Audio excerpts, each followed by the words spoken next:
Hey guys, in this video I'm going to explain why Tearaway for the PlayStation Vita is a piece of hot garbage. And if you've watched some of my previous videos, you'll know how much I love the PlayStation Vita as a system. Persona 4 Golden is one of my favorite games of all time. Dragon's Crown I consider a very good game. Actually, every game I played on the Vita, except for this one, I've actually really enjoyed. So, yeah, the platformer isn't a problem, let me assure you that. And so let's talk about Tearaway. It was made by Media Molecule, and if you watched any of my early videos, like my really early videos, you know how much I hated Little Big Planet. I thought, it didn't have any substance. The physics were horrible, which is the worst thing you can say about a platformer.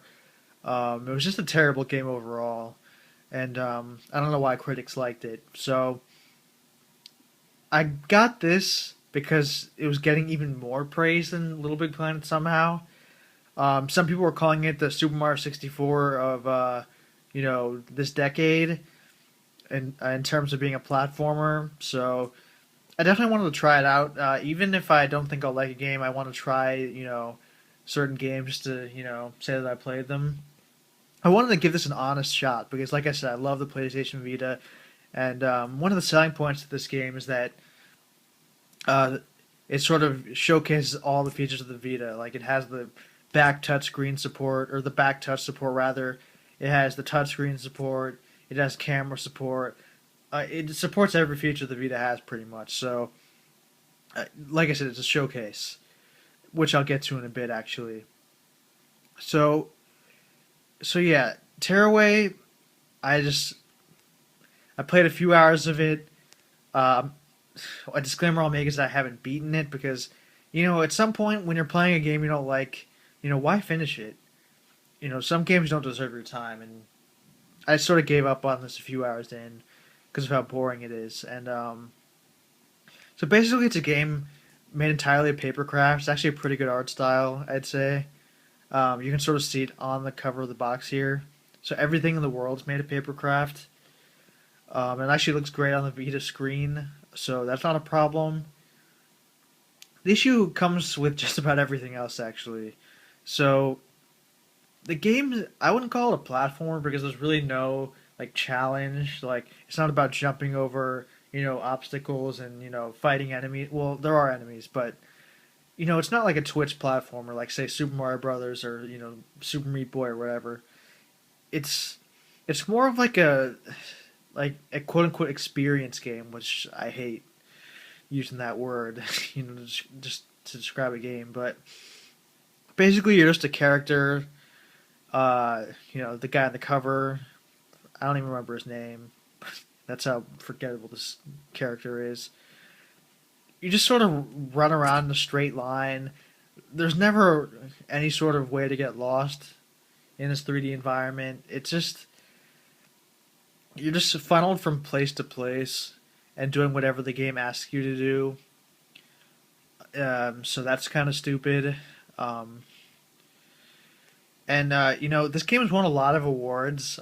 People have cited this game as being very creative, very good for kids. Kind of like Minecraft in that way, where it sort of sparks your imagination, kind of like Lego. Kind of does for kids in terms of toys. So this game got that kind of praise, but I've honestly lost a lot of respect for the people who did claim that because while Tearaway does focus on creating certain things, like one thing you'll do is like sort of create a crown for one of the animals in the game, and you do that by sort of folding construction paper, like drawing a crown or whatever, and creating it for the animal.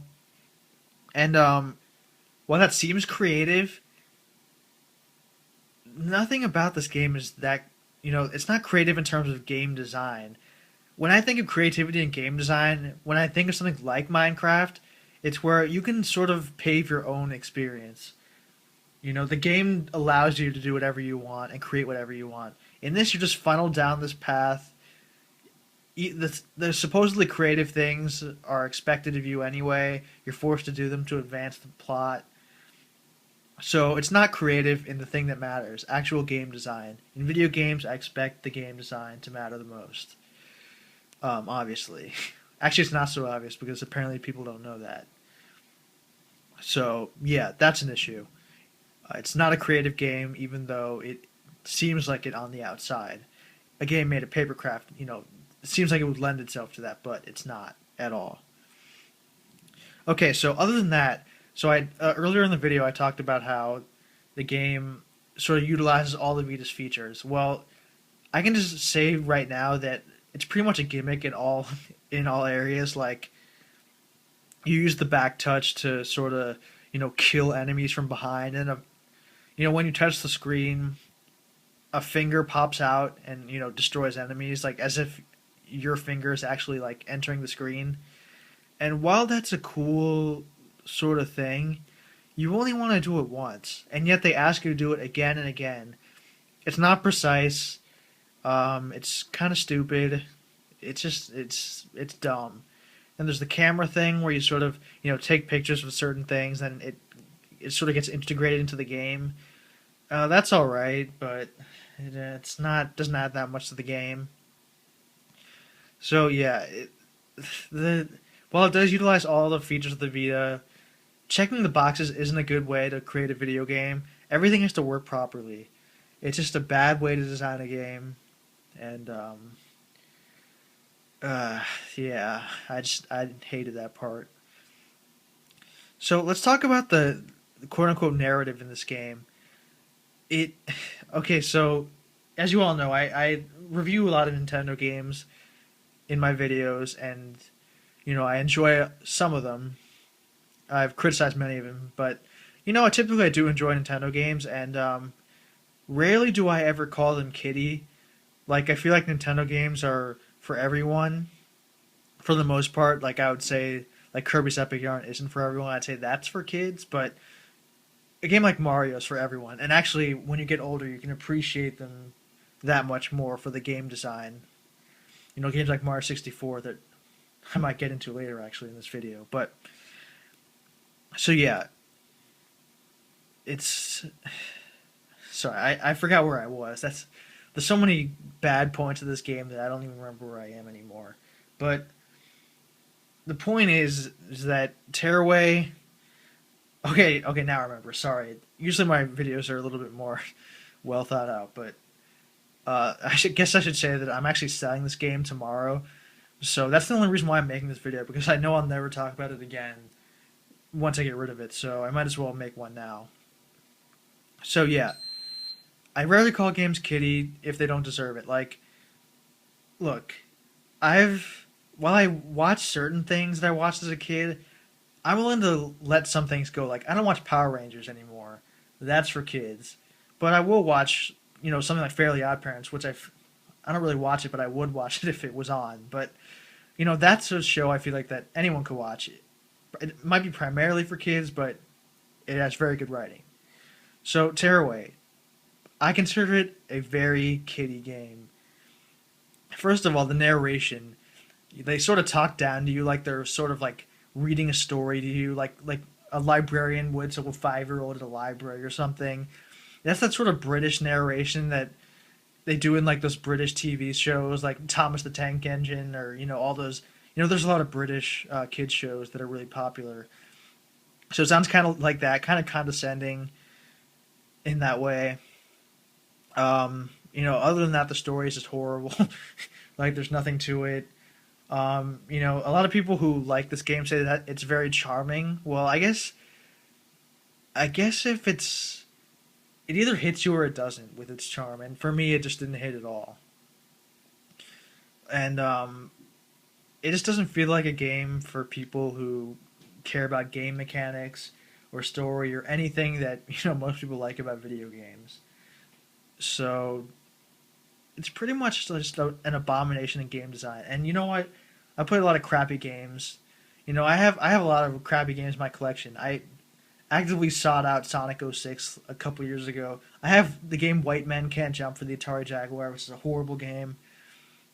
I have Bomberman Act Zero on Xbox 360. So I'm okay with crappy games. They're fun sometimes.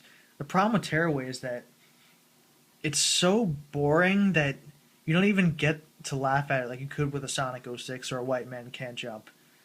And second of all, it's it's disappointing because this game got so many great reviews and so many Vita Game of the Year awards. So that's why I wanted to focus on this video, or focus, on this game, because I just don't get it at all. Like, for certain games, like, even if I don't like it, I can sort of understand why other people like it. But with this,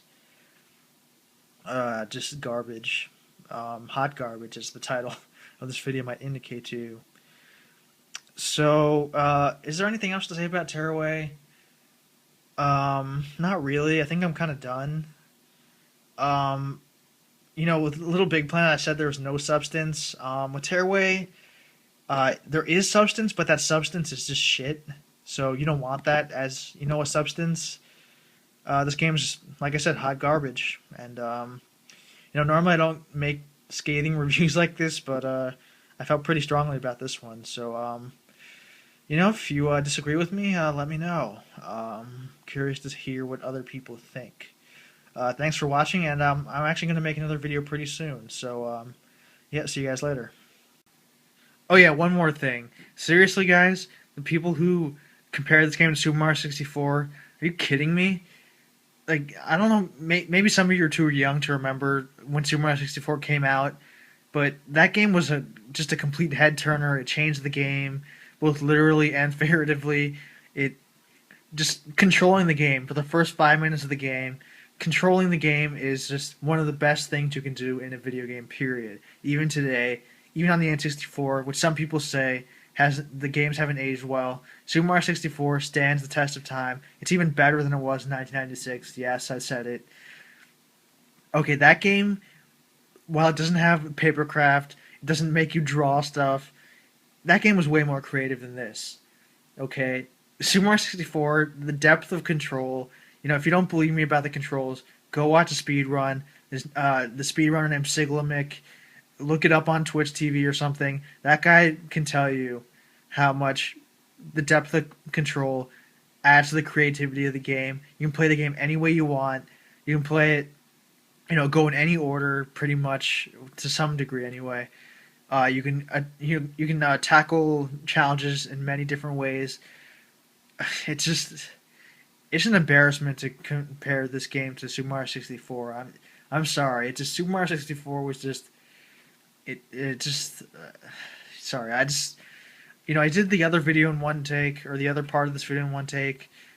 I couldn't let it slide once I remembered the Super Mario 64 thing. I had to add this little section to the end. Tearaway. All right, guys, I'm done.